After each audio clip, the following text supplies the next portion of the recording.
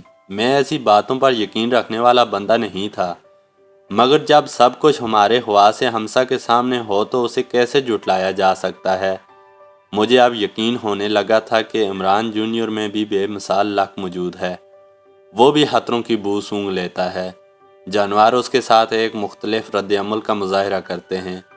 ممکن تھا کہ آگے چل کر ایسی کچھ اور باتوں کا پتہ بھی چلتا۔ ایک آواز نے ہم دونوں کو چونکایا۔ یہ کوٹھی کے مین گیٹ کی طرف سے آئی تھی۔ ہمارا اندازہ درست تھا۔ گیٹ کی طرف ایک کمبل پوش چوکیدار موجود تھا۔ ہم نیم تاریکی میں سمٹ گئے۔ چوکیدار کو شاید کتے کی آواز نے شک میں مبتلا کیا تھا۔ وہ اس کو پچکارتا ہوا ساتھ والی اوپن ایئر راہداری میں آیا۔ وہ لمبا اور موٹا تازہ کوہستانی تھا۔ کندھے پر رائفل بھی تھی۔ جوں ہی وہ ہم سے 8-10 فٹ کے فاصلے پر پہنچا، میں نے اس پر ہلہ بول دیا۔ میرا پہلا گونسا ہی اس کے جبڑے پر ایسا زوردار اور ٹھکانے کا تھا کہ وہ کٹے ہوئے شہتیر کی طرح فرش کی طرف آیا۔ گرنے سے پہلے ہی عمران نے لپک کر اسے تھام لیا اور آرام سے فرش پر لٹا دیا۔ جسیم کتا قطعی طور پر لاتعلقی کا مظاہرہ کر رہا تھا۔ عمران نے اس کی تھوتنی کو سہلایا اور اس کی کمر پر ہاتھ پھیرا۔ چوکیدار کی خود فراموشی کی طرف سے مطمئن ہو کر میں اور عمران گھوم کر کوٹھی کے اندرونی دروازے کی طرف آئے۔ چوکیدار کی پمپ ایکشن رائفل اب میرے پاس تھی۔ اندر 2-3 کمروں میں روشنی ہو رہی تھی۔ میوزک کی آواز بھی سنائی دے رہی تھی۔ ہمارے پاس سوچنے کے لیے زیادہ وقت نہیں تھا۔ عمران نے مین انٹرنس کے دروازے پر دستک دی۔ چند لمحوں بعد درمیانی عمر کی ایک ختنی برآمد ہوئی۔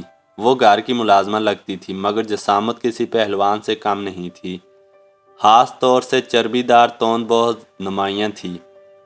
اس نے اپنے پھاوڑے جیسے دانت نمایاں کرتے ہوئے کرہت لہجے میں پوچھا، کیا بات ہے، کون ہو تم؟ عمران نے تپے ہوئے انداز میں کہا، پولیو ورکر ہیں، ٹیکہ لگانے آئے ہیں۔ کیا کہہ رہے ہو، پولیو کا ٹیکہ اس وقت؟ یہ نئی مہم شروع ہوئی ہے، عمران نے اسے نظروں ہی نظروں میں تولتے ہوئے کہا۔ ہم دونوں یہ اندازہ لگانے کی کوشش کر رہے تھے کہ اندر کی صورتحال کیا ہے اور وہاں کتنے لوگ ہیں۔ وہ گڑبڑائے ہوئے انداز میں بولی، یہ کیا بکواس ہے، اور یہاں کوئی بچہ نہیں ہے۔ پھر بڑے غصے کے ساتھ اس نے شاید چوکیدار کو آواز دینے کے لیے منہ کھولا تھا، کہ عمران نے اس کی چربی دار توند پر انگلی چبوئی۔ بچہ نہیں ہے لیکن آنے والا تو ہے۔ اس کے ساتھ ہی اس نے اس کی گردن پر کسوٹا مارا اور دوسرے ہاتھ سے اس کا منہ دبا لیا۔ وہ عمران کے گرفت میں کسی وھیل مچھلی کی طرح پھڑکی۔ عمران نے لمبے پھل کا خطرناک چاقو اس کی آنکھوں کے سامنے لہرایا اور پھنکارا، اگر آواز نکالی تو چوکیدار کی طرح تمہیں بھی ذبح کر دوں گا۔ اس کے ہونٹوں سے گٹی گٹی آوازیں نکلنے لگیں۔ وہ بری طرح دہشت زدہ ہو گئی تھی۔ میرے اشارے پر عمران اسے گھسیٹ کر برآمدے کے پاس ایک باتھ روم میں لے گیا اور بری طرح ڈرانے دھمکانے کے بعد اسے وہاں لاک کر دیا۔ اس فربا اندام ملازمہ کی زبانی ہمیں معلوم ہوا کہ اس وقت اندر صرف اس کی مالکن ہانی جان موجود ہے اور یوٹیوب دیکھ رہی ہے۔ ہم کوئی لمحہ ضائع کیے بغیر اندر گھس گئے۔ ٹی وی لاؤنج کے قیمتی صوفے پر ایک دلربا حسینہ نیم دراز تھی اور LED پر کسی انڈین فلم کا آئٹم سانگ ملاحظہ کر رہی تھی۔ ہماری طرف اس کی پشت تھی۔ شیشے کی تپائی پر رکھے ہوئے اس کے پاؤں بے ساختہ تھرک رہے تھے اور صرف پاؤں ہی نہیں، اس کا پورا جسم تھرکتا دکھائی دیتا تھا۔ وہ اس مصیبت سے بے خبر تھی جو اس کے سر پر پہنچ چکی تھی۔ آہٹ سن کر اس نے پیچھے مڑے بغیر اپنی فربا اندام ملازمہ کو مخاطب کیا۔ کون تھا؟ رضیہ؟ اچانک اسے خطرے کا احساس ہوا۔ اس نے پیچھے مڑ کر دیکھا۔ میرا تگڑا تھپڑ اس کے گال پر پڑا اور وہ الٹ کر دبیز قالین پر جا گری۔ میز پر رکھا ہوا جہازی سائز کا ملائی پوٹی پیزا قالین پر بکھر گیا۔ وہ ہکا بکا ہماری طرف دیکھنے لگی۔ وہ خوبصورت تھی، تاہم پشتو فلموں کی ہیروئنز کی طرح وزن تھوڑا زیادہ تھا۔ اس نے ڈھیلی ڈالی سرخ نائٹی پہن رکھی تھی جس کا گریبان دور تک چلا گیا تھا۔ عمران نے آگے بڑھ کر میز پر سے اس کا موبائل فون اٹھا لیا اور چاقو کا یک بستہ پھل اس کی گردن پر رکھ دیا۔ چوکیدار، چوکیدار، وہ دہشت زدہ انداز میں چلائی۔ چوکیدار تمہارے ہی کام سے گیا ہے، قبر کی جگہ ڈھونڈنے کے لیے، عمران زہریلے لہجے میں بولا۔ کہ کون ہو تم؟ کیا چاہتے ہو؟ وہ ہکلائی۔ اس کی بڑی بڑی آنکھوں میں دہشت کی یلغار تھی۔ نائٹی میں اس کے دونوں بازو کندھوں تک نظر آ رہے تھے۔ کندھے سے ذرا نیچے دونوں بازوؤں پر چھوٹے چھوٹے ٹیٹو بنے ہوئے تھے۔ یہ دراصل انگریزی کے 2 حرف D اور K تھے جو آپس میں بڑے اسٹائل سے گتھم گتھا نظر آتے تھے۔ مجھے یہ سمجھنے میں زیادہ دیر نہیں لگی کہ یہ D شاید دلاور کو ظاہر کرتا ہے اور K ہانی کا پہلا حرف ہے۔ یہ ٹیٹو ان دونوں کے جنسی تعلق کا نمونہ سمجھے جا سکتے تھے۔ وہ جلدی سے بولی، اگر تم کچھ لوٹنے کے ارادے سے آئے ہو تو لوٹ لو، لیکن تمہیں پتہ نہیں ہے کہ تم کس کے گھر میں گھسے ہو، بہت نقصان اٹھاؤ گے۔ اچھا، کس رستم خان کا گھر ہے یہ؟ عمران نے انجان بن کر پوچھا۔ بہت برا ہے، بہت برا پیش آئے گا۔ ہم بھی بروں ہی کی تلاش میں ہیں، عمران نے کہا اور اسے صوفے پر بٹھا کر چاقو اس کے پہلو سے لگا دیا۔ اس کا بڑا بڑا جوان جسم بھی تھرک رہا تھا۔ پہلے یہ تھر تھراہٹ موسیقی کی وجہ سے تھی لیکن اب خوف کے سبب تھی۔ دلاور عرف تیزابی کی اس داشتہ کا موبائل فون اب عمران کے پاس تھا۔ میں نے اس سے یہ فون لیا اور اس پر دلاور کا نمبر تلاش کرنے کی کوشش کی۔ D جانو کے نام سے ایک نمبر پر مجھے شک ہوا کہ یہ تیزابے کا ہوگا۔ اس کے ٹیکسٹ میسج دیکھے تو تصدیق ہو گئی۔ گرما گرم قسم کے لچڑ میسج تھے جن سے ہانی کے بارے میں تیزابی کی وارفتگی کا اظہار ہوتا تھا۔ یوں لگتا تھا کہ وہ اس آفتزادی کو 24 گھنٹے اپنی آغوش میں رکھنا چاہتا تھا مگر اس کی مفروری آڑے آتی تھی۔ میں نے اپنے موبائل فون کی طرف دیکھا۔ ابھی تک میرے فون پر کوئی ایسی کال یا ایسا میسج نہیں آیا تھا جس سے کچھ امید بنتی یا اغوا کنندگان کے پکڑے جانے کا امکان پیدا ہوتا۔ مطلب صاف ظاہر تھا، اب ہمیں یہی طریقہ اپنانا تھا جو ہمیں میسر تھا۔ میں نے کہا، عمران، میں اس ہانی کے فون سے تیزابے کو کال ملا رہا ہوں، امید ہے کہ یہ ویڈیو کال ہوگی۔ تم اس کنجر کو بتا دو کہ ہم اس گائے کو ذبح کر رہے ہیں۔ میرا اشارہ ہانی کی طرف تھا۔ میرے لب و لہجے نے ہانی کو مزید زرد کر دیا۔ عمران بولا، یہ کام آپ خود کرو تو زیادہ اچھا نہیں؟ نہیں عمران، مجھے پہچانتا ہے اس کا منہ، بولا حسم، اور یہ بھی جانتا ہے کہ میں پولیس میں ہوں۔ عمران میرا مطلب سمجھ گیا۔ جو خوفناک دھمکی ہم تیزابے کو دینے جا رہے تھے وہ ایک پولیس افسر کے منہ سے زیادہ مؤثر نہیں تھی۔ یہ کوئی بفرا ہوا خطرناک شخص ہی دیتا تو ٹھیک تھا۔ یکا یک ہانی نے تڑپ کر خود کو عمران سے چھڑایا اور بھاگنے کی کوشش کی۔ یقیناً یہ اس کی اضطراری حرکت ہی تھی۔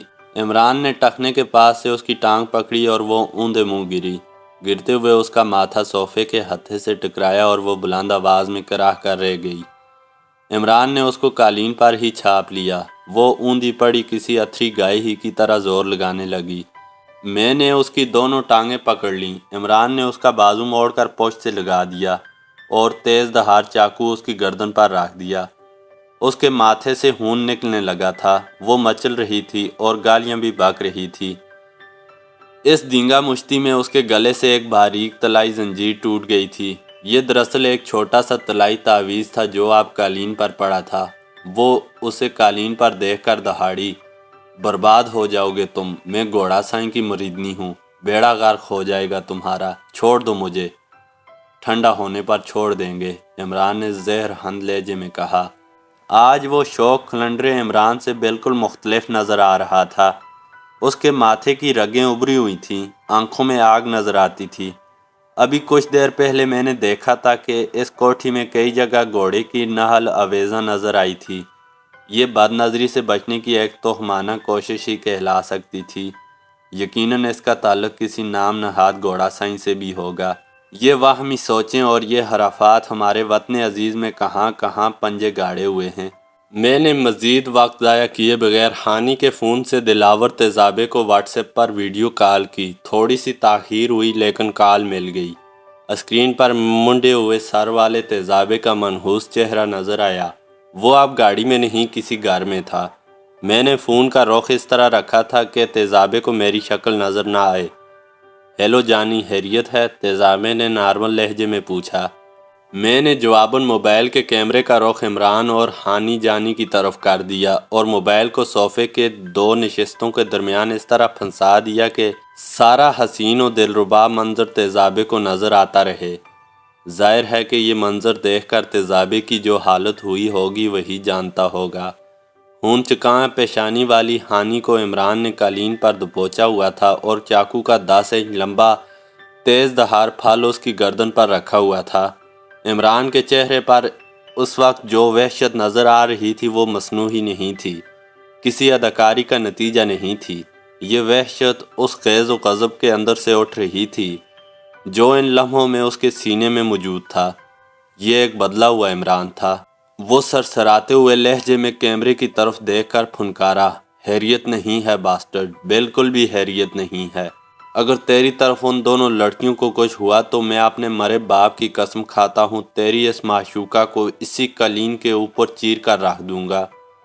موبائل فون کی اسکرین پر نظر آ رہا تھا کہ تیزابے کے چہرے پر ہوائیاں اڑنے لگی ہیں۔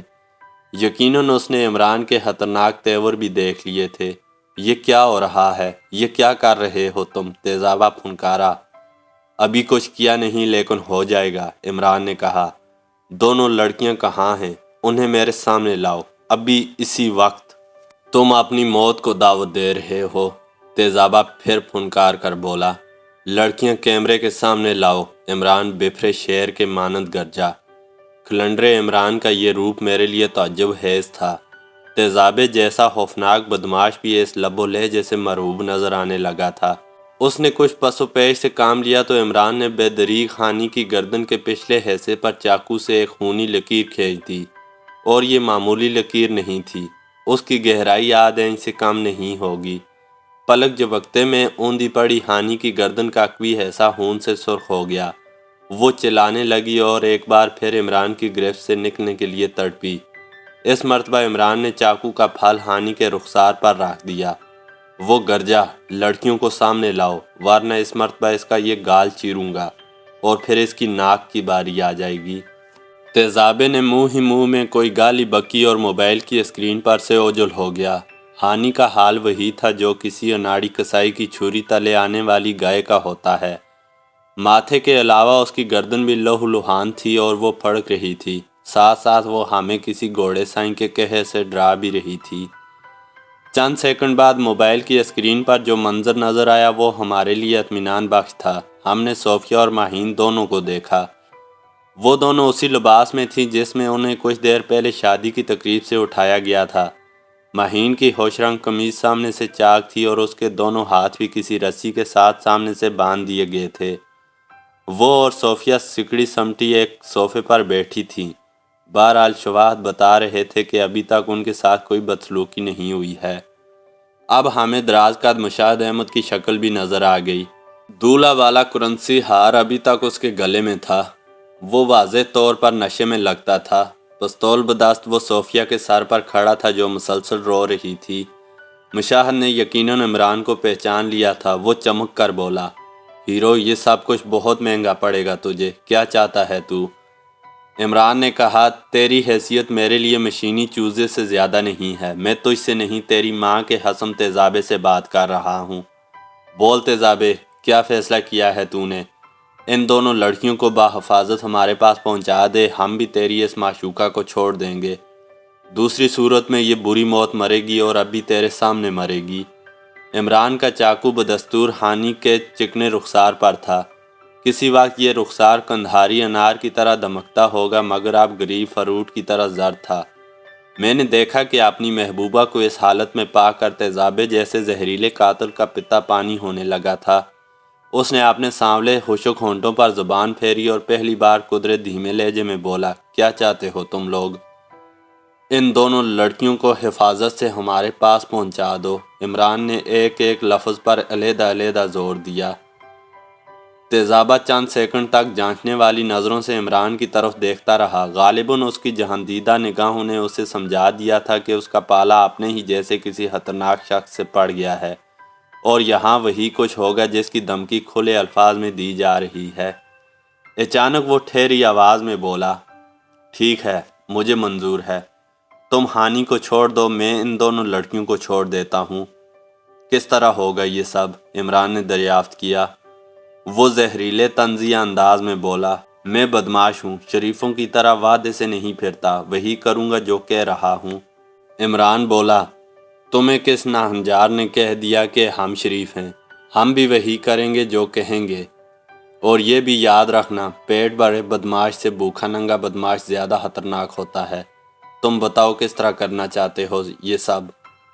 اگلے 4-5 منٹ بڑے اہم تھے۔ گفتگو سے پہلے عمران نے ہانی پر سے اپنی گرفت ختم کر دی تھی اور وہ اپنی زخمی گردن پر تولیہ رکھ کر سامنے صوفے پر بیٹھ گئی تھی۔ چاقو بدستور عمران کے ہاتھ میں تھا۔ میں موبائل کیمرے کے سامنے نہیں آیا تھا، تاہم مشاہد وغیرہ یقیناً سمجھ چکے تھے کہ میں بھی آس پاس موجود ہوں۔ عمران اور تیزابے کے درمیان ہونے والی گفتگو میں ہانی، ماہین اور صوفیہ کے تبادلے کا طریقہ کار طے ہو گیا، اور یہ بھی طے ہو گیا کہ اب کم از کم ان تینوں خواتین والے معاملے کو دوبارہ نہیں چھیڑا جائے گا۔ میں موبائل کی اسکرین پر مشاہد اور اس کے ایک فربہ اندام ساتھی کو بھی دیکھ رہا تھا۔ مجھے یوں لگ رہا تھا کہ مشاہد اس ساری صورتحال سے کچھ زیادہ خوش نہیں ہے۔ موجودہ صورتحال میں ہُوبرو صوفیہ اس کے لیے ترنوالے کی طرح تھی، اور یہ نوالہ اس کے ہونٹوں تک آ کر اس سے چھن رہا تھا۔ دوسری جانب سے آنے والی آوازوں سے اندازہ ہوا کہ تیزابے اور مشاہد احمد کے درمیان کچھ تکرار ہو رہی ہے۔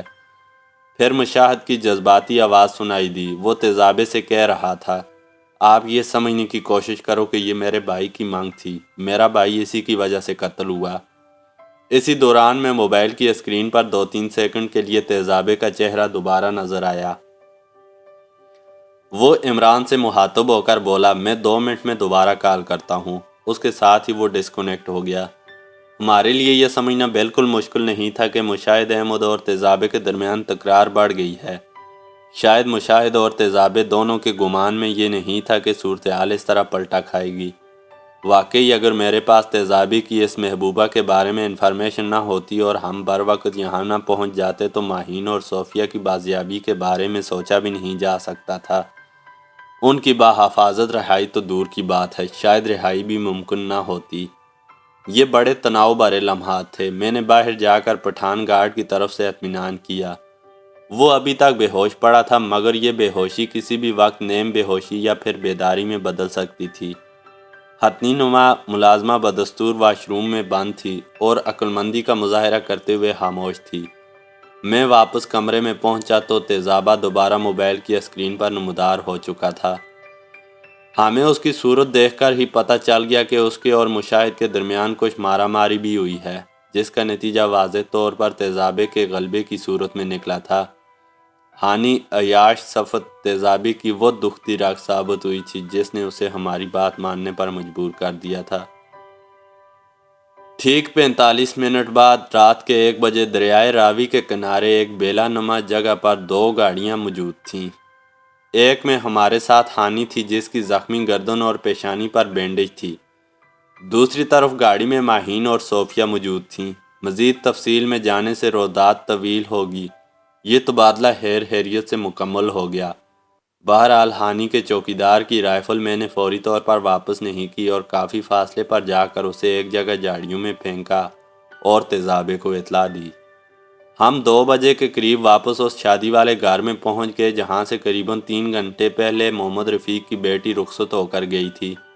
دونوں لڑکیوں کی اتنی سرحد کے ساتھ بحفاظت واپسی نے سب کو حیران کیا اور بہت حد تک خوش بھی۔ سب سے زیادہ خوشی ماہین کا بوائے فرینڈ ہشام محسوس کر رہا تھا۔ وہ ابھی متعلقہ تھانے میں رپورٹ درج کرا کے واپس آیا تھا۔ اس کا چہرہ بتا رہا تھا کہ وہ دل ہی دل میں خود کو خجل بھی محسوس کر رہا ہے۔ اس خجالت کی وجہ یقیناً وہی تھی جو ہم جانتے تھے۔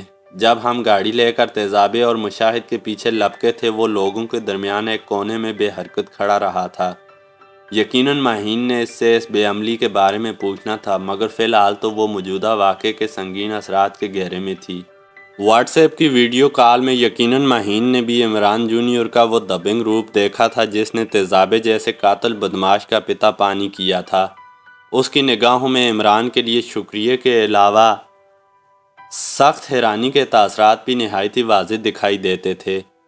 اس موقع پر مجھے کھلنڈرے اور اول جلول عمران کی اعلیٰ ظرفی کا بھی پتہ چلا۔ وہ ہشام کی خجالت اور شرمندگی دور کرنے کے لیے اس سے مخاطب ہو کر بولا، ہشام بھائی ویری سوری۔ ہم اس وقت ماہین اور صوفیہ کے پیچھے اتنی تیزی سے نکلے کہ آپ کو اپنے ساتھ سوار نہ کر سکے۔ میں نے بیک مرر میں دیکھا تھا کہ آپ گاڑی کی طرف لپکے تھے مگر اس وقت ہم کافی دور نکل چکے تھے۔ کوئی بات نہیں، ہشام نے نظر ملائے بغیر کہا۔ آپ نے جو کچھ کیا مجھ سے بھی بڑھ کر کیا۔ ماہین نے بوائے فرینڈ ہشام کا بازو تھام کر اس کے کندھے سے سر ٹکایا اور سسکنے لگی۔ میں عمران کو گور کر رہ گیا۔ محلے داروں کے علاوہ مقامی پولیس اور میڈیا کے لوگ بھی ہمارے ارد گرد جمع ہو چکے تھے۔ وہ اس تیز رفتار کارروائی کے بارے میں زیادہ سے زیادہ جاننا چاہتے تھے مگر میں نے عمران کو یہ بات سمجھا دی تھی کہ ہم اپنا بیان سوچ سمجھ کر دیں گے۔ میڈیا والے ہمیں زج کرنے لگے تو ایک دم عمران کو جیسے کچھ یاد آ گیا۔ وہ مجھے بازو سے کھینچ کر ایک طرف لے گیا۔ وہ اب پھر اپنے نارمل ہلکے پھلکے موڈ میں نظر آتا تھا۔ یہ حیران کن تبدیلی تھی۔ اپنی تھوڑی کے گڑے کو انگلی سے سہلا کر فلسفیانہ انداز میں بولا، ویسے چاچو جانی تم سپر نیچرل باتوں کو نہیں مانتے لیکن یہ باتیں ہوتی تو ہیں نا۔